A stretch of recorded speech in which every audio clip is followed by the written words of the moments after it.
Hello दोस्तों, मैं अपनी यूट्यूब चैनल जेडिस क्लासेस में स्वागत करता हूँ। और दोस्तों, ये जो है यूपी सुपर टेट, तो यूपी सुपर टेट के अंतर्गत जो है एक महत्वपूर्ण पार्ट है सीडीपी मनोविज्ञान के अंतर्गत।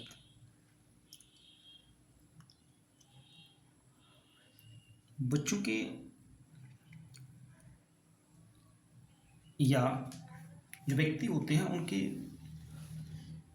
समाज में एक दूसरे से जुड़ने के लिए क्या करने पड़ते हैं, क्या उनके लिए प्रेरणा होती है, क्या कार्य करने पड़ते हैं, ये सारी चीज़ें जो होती हैं करना पड़ता है। एक दूसरे से कोऑर्डिनेशन कैसे होगा, ये सारी चीज़ें सीखनी पड़ती है। तो यहाँ पे हम लोगों ने एक वीडियो फर्स्ट किया था जिसमें अभिप्रेरणा बताए थे। अभिप्रेरणा किससे बना है, कौन सा शब्द है, किस शब्द से बना है, कितने प्रकार का होता है। तो उसमें हमने देखा था कि अभिप्रेरणा जो होती है दो प्रकार की होती है। एक थी जैविक अभिप्रेरक और दूसरा था मनो सामाजिक अभिप्रेरक। तो जैविक अभिप्रेरक के अंतर्गत जो आता है वह तो होता है बॉडी मूवमेंट, अर्थात हमारे शरीर के अंदर जन्मजात चीज़ें जो होती हैं, जैसे भूख है, प्यास है, काम है, ये जो होती है हमारे शरीर के अंदर जो होती है जन्मजात होती है। आज हम पढ़ने वाले हैं मनोसामाजिक अभिप्रेरक।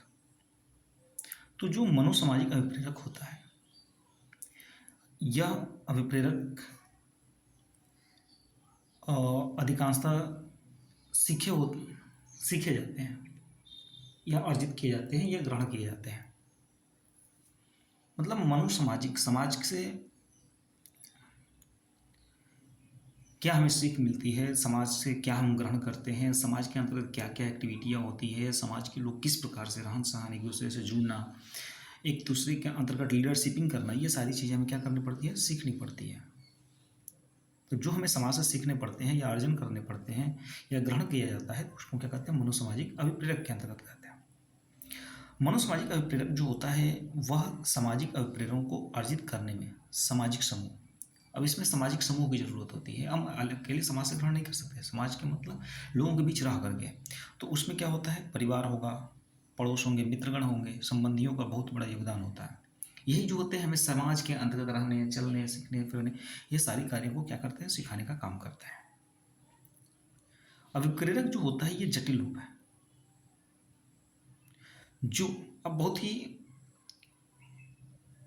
समस्यात्मक एक क्रिया होती है, क्योंकि सामाजिक परिवेश के साथ अंतःक्रिया, जुड़ना, समाज से जुड़ना, परिणाम स्वरूप क्या होता है, उत्पन्न होता है। जब हम समाज से इसके अंतर्गत जुड़ेंगे, जब समाज से हम क्या होंगे, बहुत ही ज़्यादा लगाव रखेंगे, समाज के साथ उठना बैठना, लोग भी चलना, बाजार जाना, खेल, ये सारी चीज़ें जो है हर जगह हमको क्या करती है, सीखने को कुछ ना कुछ मिलती है। तो मनोसामाजिक कब आता है, जब हम उसके साथ अंतर्क्रिया करते हैं। आगे आता है संबंधन अभिक्रिया। अब देखिए संबंधन अभिक्रिया क्या होता है, इसका नाम ही क्या है, संबंध। संबंधन मतलब क्या हो रहा है, किसी से जुड़ना। अब दूसरे से जुड़ने का मतलब क्या होती है कि जब हम अकेलापन महसूस करते हैं तो वहाँ पर या हम बहुत ज़्यादा प्रसन्न होते हैं, या तो हम क्या हो जाए, एलोन हो जाए, अकेला हो जाए, या बहुत ज़्यादा हैप्पी हो जाए। तो इन सभी सिचुएशन में हमें क्या होती है, किसी न किसी सहयोगी की आवश्यकता पड़ती है, एक मित्र की आवश्यकता पड़ती है, एक सदस्य की आवश्यकता पड़ती है। तो प्रतिदिन हम जो है दूसरों के साथ या मित्रों की आवश्यकता होती है। हम किसी न किसी प्रकार का संबंध बनाना चाहते हैं, चाहे वो मित्रवत हो, चाहे वो पिता पुत्र का हो, चाहे गुरु शिष्य का हो, चाहे लड़के लड़की का हो। तो कहीं ना कहीं एक दूसरे से क्या होना चाहिए, संबंध बनाना चाहते हैं, एक दूसरे से जुड़ना चाहते हैं। या संबंध बनाने का मतलब क्या है, एक दूसरे से जुड़ने का तात्पर्य है। कोई भी सदैव अकेले नहीं रहना चाहता। जैसे ही लोग परस्पर आपस में कुछ समानताएं देखते हैं, वे एक समूह बना लेते हैं। जब हमारे अंदर जो होती है कॉमन चीज़ें देखने को मिलने लगती है, तो वहाँ पर हम क्या करते हैं, एक ग्रुप बना लेते हैं, हम जुड़ जाते हैं और वहाँ पे हम लोग क्या बना लेते हैं, अपना ग्रुप बना लेते हैं। समूह का निर्माण, सामूहिकता मानव जीवन की एक महत्वपूर्ण विशेषता है। सामूहिकता मानव का क्या है, एक बहुत ही विशेष महत्वपूर्ण। मनुष्य जो है अकेले कभी नहीं रह सकता, हमेशा ग्रुप में उसको रहना क्या है, पसंद है। ग्रुप में क्या हो सकता है, डिस्कशन कर सकता है। डिस्कशन करने से क्या होगा, उसके शब्द भंडार बढ़ेंगे। जब शब्द भंडार बढ़ेंगे तो वह जो है अनेकों प्रकार से अनेक सारी चीज़ें क्या करते हैं, सीखता है। अक्सर लोग दूसरों के निकट पहुंचने की, उसकी सहायता प्राप्त करने तथा समूह का सदस्य बनने के लिए घोर प्रयास करते हैं, दूसरों को जानना चाहते हैं।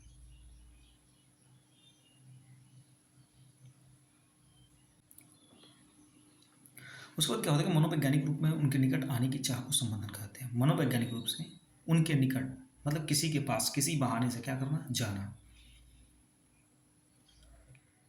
क्या होता है, संबंधन कहलाता है। सामाजिक संपर्क की प्रेरणा अंतर्निहित होती है। अब उनको संबंधन की आवश्यकता क्यों पड़ती है, तो मैंने पहले ही बताया कि जब लोग क्या होते हैं, अपने खतरे में हो या असहाय महसूस करते हो या उस समय जब ज़्यादा प्रसन्न हो, तो जिन व्यक्तियों में यह आवश्यकता प्रबल होती है, दूसरों के साथ खोजते हैं और दूसरों के साथ मित्रतापूर्वक क्या करते हैं, व्यवहार करते हैं। तो संबंधन जो प्रक्रिया है, संबंधन जो अभिप्रेरक है, वह बहुत ही क्या होती है, जटिल होती है। एक दूसरे के साथ क्या होता है, जुड़ना पड़ता है और उस जुड़ने में समाज के कई पहलुओं से गुजरना पड़ता है और यह वही लोग कर पाते हैं, ठीक है, जो जिनकी क्या होती है, व्यक्तियों में यह आवश्यकता क्या होती है, प्रबल होती है, मतलब बहुत ज़्यादा क्या होती है, कम्प्लेक्स होती है।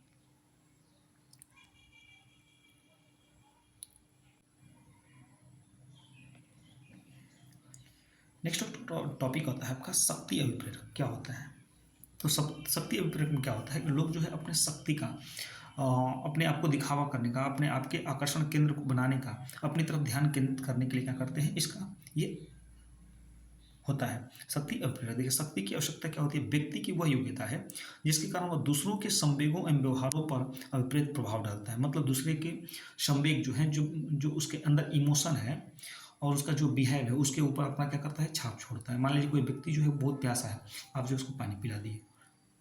कोई व्यक्ति किसी मुसीबत में पड़ा हुआ है, आप उसको क्या करते हैं, उस मुसीबत से छुटकारा दिला दिए, तो आपने उसके इमोशंस और बिहेव पर क्या कर दिया, अपना प्रभाव डाल दिया। तो वहाँ पे आपने क्या करते हैं, ये एक शक्ति अभिप्रेरक होता है।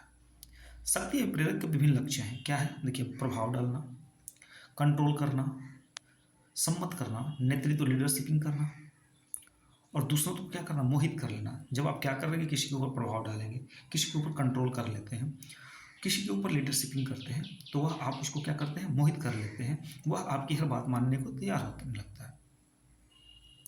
दूसरी दृष्टि पर कहे तो वो अपने आप को, प्रतिष्ठा को क्या करता है, ऊंचा बढ़ा देता है। यह किसमें देखने को मिलती है, तो जो नेता लोग होते हैं, नेतागण,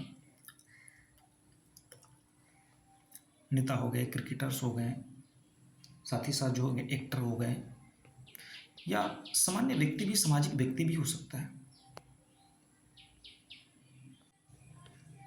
अब यहाँ पे देखते हैं कि डेविड मैक्लीलैंड,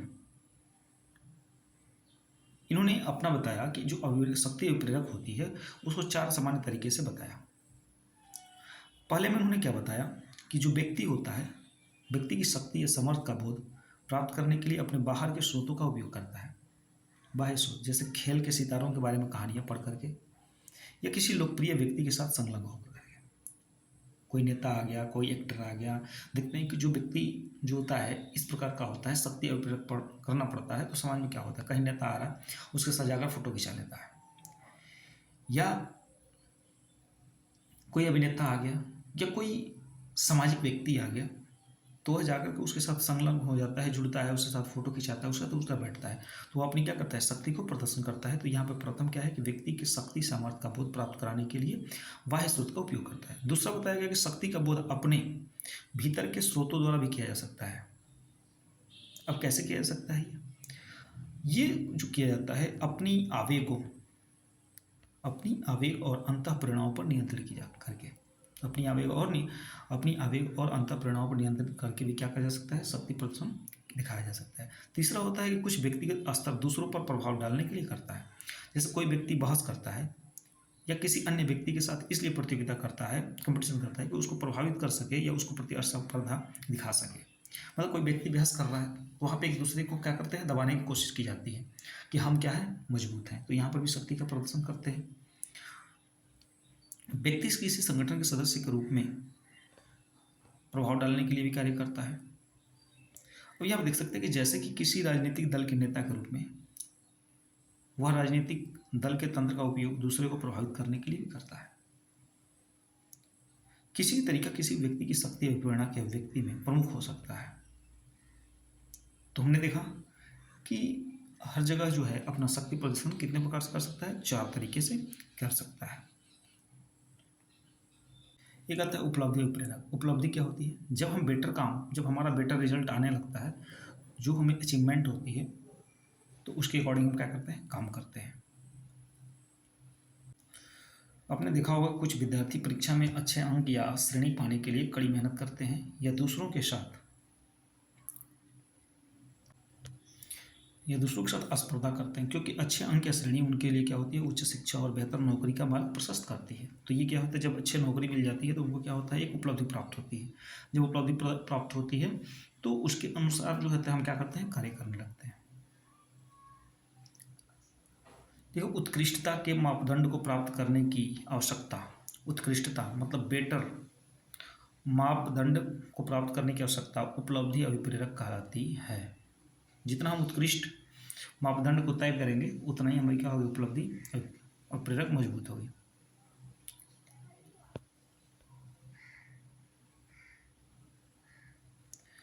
यदि बात करें सामाजिक विकास के शुरू के वर्षों में बच्चे उपलब्धि और प्रेरक को अर्जित करते हैं। वे स्रोत क्या क्या है, वे स्रोत जिनसे वे अभिप्रेरक अर्जित करते हैं, माता पिता हो सकते हैं।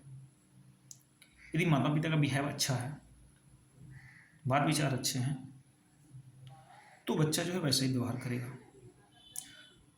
दूसरी भूमिका प्रतिरूप सामाजिक सांस्कृतिक प्रभाव काबिल है। वे व्यक्ति जिनके उच्च उपलब्धि और प्रेरक होते हैं।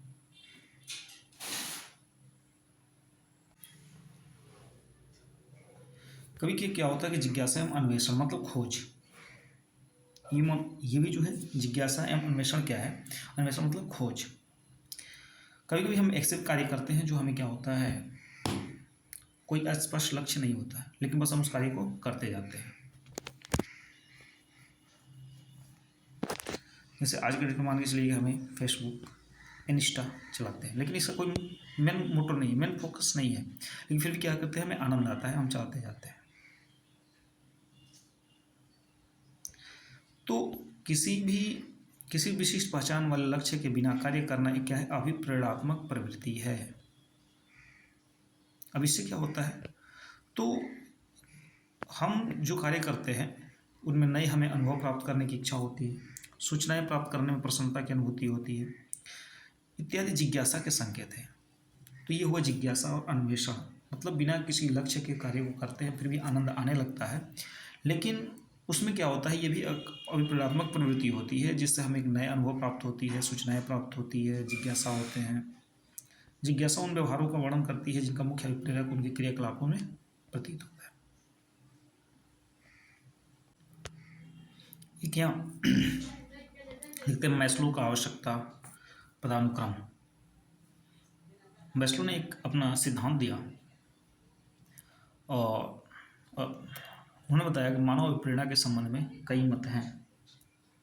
सबसे अधिक लोकप्रिय सिद्धांत अब्राहम एच मैस्लो का है, अब्राहम एच मैस्लो का। उन्होंने व्यवहारों को चित्रित किया।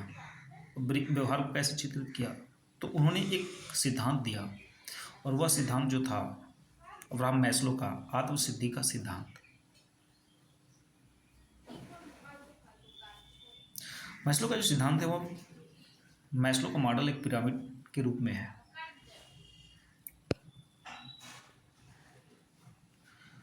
मैस्लो ने क्या बताया कि जो भी हमारी क्रियात्मक होती है, जो शरीर क्रियात्मक जैविक आवश्यकताएं हैं जो कि जीवन निर्वाह के लिए क्या है, आवश्यक है, जैसे क्या है, भूख प्यास इत्यादि, ये सब जो है हमारे लिए क्या है, भूख प्यास काम, ये हमारे जीवन के लिए अति आवश्यक है। तो उन्होंने एक पिरामिड के रूप में क्या किया, उसको व्यक्त किया, प्रस्तुत किए।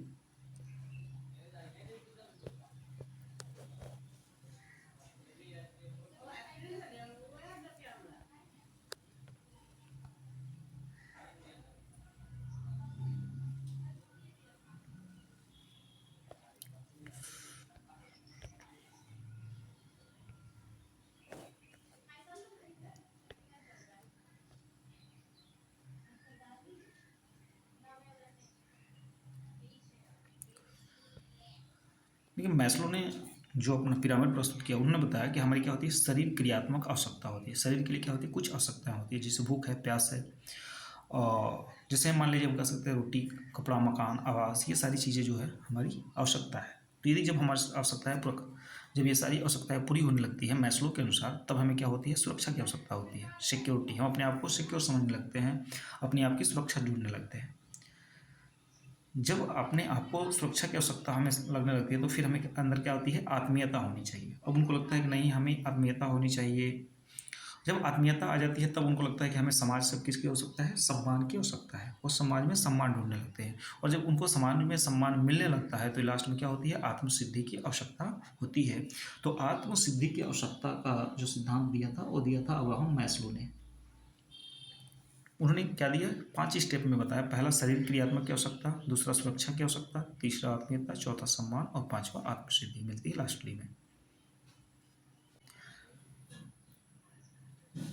मैस्लो के अनुसार आवश्यकताओं की पूर्ति जब हो जाती है, तभी व्यक्ति जो है, व्यक्ति में खतरे से सुरक्षा की आवश्यकता उत्पन्न होती है। जब हमारी आवश्यकताएं पूर्ति होने लगी, जब हम ज़्यादा पैसे कमाने लगते हैं, या किसी भी फील्ड में यदि सक्सेस हो जाते हैं, तो उस व्यक्ति में क्या होती है, उस व्यक्ति को खतरा होता है। अब खतरा दिखने लगता है, तो वह व्यक्ति खतरे से क्या करता है, अपनी सुरक्षा चाहता है। जब व्यक्ति को खतरे से सुरक्षा मिलने लगती है, तो इसका खतरे की सुरक्षा से क्या तात्पर्य है कि भौतिक या मनोवैज्ञानिक प्रकार से खतरों में सुरक्षा का है। इसके पश्चात दूसरों का प्रेम करना, मतलब वो व्यक्ति क्या करेगा, दूसरे से प्रेम करेगा, फिर उससे प्रेम प्राप्त करेगा, मतलब एक दूसरे से क्या होना, मिलजुल करके रहने की भावना जागृत होती है। यदि हम इस सब आवश्यकताओं को पूरा कर लेते हैं, तो सफल हो जाते हैं, तब व्यक्ति स्वयं आत्मसम्मान ढूंढने लगता है, मतलब दूसरों से सम्मान प्राप्त करने की ओर बढ़ता है, दूसरे से ये सम्मान प्राप्त करने की उम्मीदें करने लगता है। जब ये उसको सम्मान मिलना शुरू हो जाता है, तो इस क्रम में आगे ऊपर जो होती है, आत्मसिद्धि की आवश्यकता होती है, अर्थात जो एक व्यक्ति की अपनी संभावनाओं को पूर्ण करने से विकसित करने के प्रेरणा होती है। आत्मसिद्धि जो होती है, व्यक्ति आत्म जागरूक, समाज के प्रति अनुक्रियाशील हो जाता है। आत्मसिद्धि मिल जाती है, जब सम्मान लायक हो जाता है, तो उसको लोग जो है जगह जगह बुलाना शुरू कर देते हैं। जैसे हमारे समाज में क्या होता है, कहीं फंक्शन हुआ तो उसको बुलाना, फीते कटवाना, ये सारी चीज़ें जो होती हैं, या पंचायत होना तो वहाँ पे बुलाना। तो सृजनात्मक, स्वतः स्फूर्त तथा नवीनता एवं चुनौती के प्रति मुक्त होता है। ऐसे व्यक्ति में हास्य भावना होती है, तथा गहरे अंतर व्यक्ति संबंध बनाने की क्षमता होती है।